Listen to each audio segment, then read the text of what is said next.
Gwamnatin jamhuriyar Niger ta hannun ministan cikin gida ta karbe ragamar sayar da abinci a farashi mai rahusa da ake sayarwa talakawan kasar, musamman waɗanda suke fama da matsalar samun abincin ko kuma waɗanda ruwan damina bai wadata a yankunan su ba daga hannun magadan gari, saboda yanda wasu suke wawushe kuɗin abincin, inda ta hana ta shiga kantamomi, wato ta mika shiga kantamomi ko prepaid. Ra'ayoyin 'yan kasar dai ya rabu, yayin da wasu ke ganin an yi daidai, wasu kuma ke ganin bai dace ba. Ibrahim Malam Cillo ya shirya mana wannan rahoton. Daga shekara ta 2010 zuwa 2020 a jihar da Magaram kadai muna da miliyan 387 wanda merorin nan suka cinye suka ki zuba kuɗi. Ta wannan dalili ne ministan cikin gida ya amshe ragamar sayar da abincin daga hannun zababbun magajinan gari ta wata wasiƙa da aka aika a ko'ina a cikin ƙasa, kamar yadda Abdu Sallau Kogo, muƙaddashin magatakara na ofishin gwamnan jihar da Magaram, ya shaida mu. To in ka ɗauki wannan misali, wasu jihohin ma haka nan ne, har da dai akwai wasu jihohi wanda gaskiya abin mutane ba su ce kuɗi ba kamar jihar da Magaram. To saboda haka ne ministan cikin gida ya ɗauki ƙudurin cewa daga yanzu an hidda sai da abinci daga hannun merori an maida ta ga hannun prefe. Yin sama da faɗi da kuɗin abincin da ake sayar ma talakawan a farashi mai rahusa da waɗansu magajinan garin suka yi ya ɗan gurgunta aikin a waɗansu lokuta, sannan kuma ya kai waɗansu magajinan garin gidan kaso.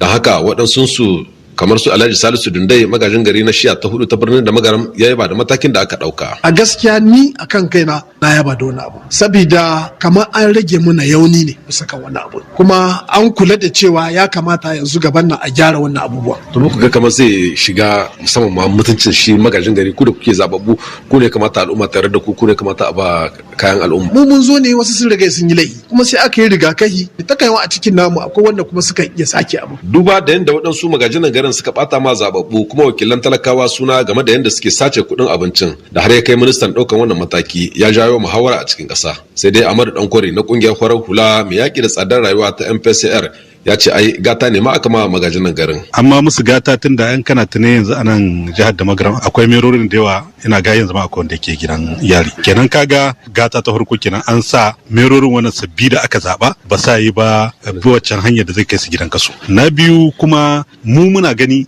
ana yin so ama al'umma adalci, tunda ita wannan al'umma ta yi ta kawo mana korafi da cewa abincin an kai an ce a saida musu wasu merorin sama da faɗi suke saida ma 'yan kasuwa.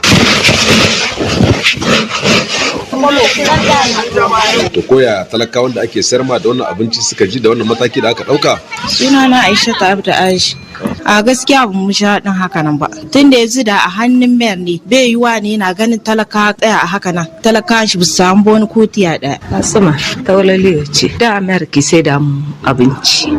Amma yanzu wakilai aka dora. Inda talaka ne ya zo ya kawo kudin shi, sai kawai bakin inda ya kare ana sai da mai tiya ɗaya mai biyu. Da abin da kuɗin gare ka ana saida maka. To ko ita kanta hukuma ta ga wani sauyi akan batun batan kuɗin tunda aka hannanta aikin ga kantomomi. Abdul Salau Kogo ya mana ƙarin bayani da cewa tunda aka ba su incin wannan sai da abincin nan da rusa, har yanzu ba inda muka ji an ce akwai dala wadda ba su ba. Kenan abin sai mu ce Allah sa da aka yi haka ma muna fatan abin ya daure haka. A dukkan shekara da gwamnatin kasar ta Nijar na tanadin dubunnan ton na abinci domin sayarwa a farashi mai rahusa ga talakawa. Sai dai kuma waɗansu daga cikin magajinan garin da dama sun danne wannan kuɗi a halin yanzu haka.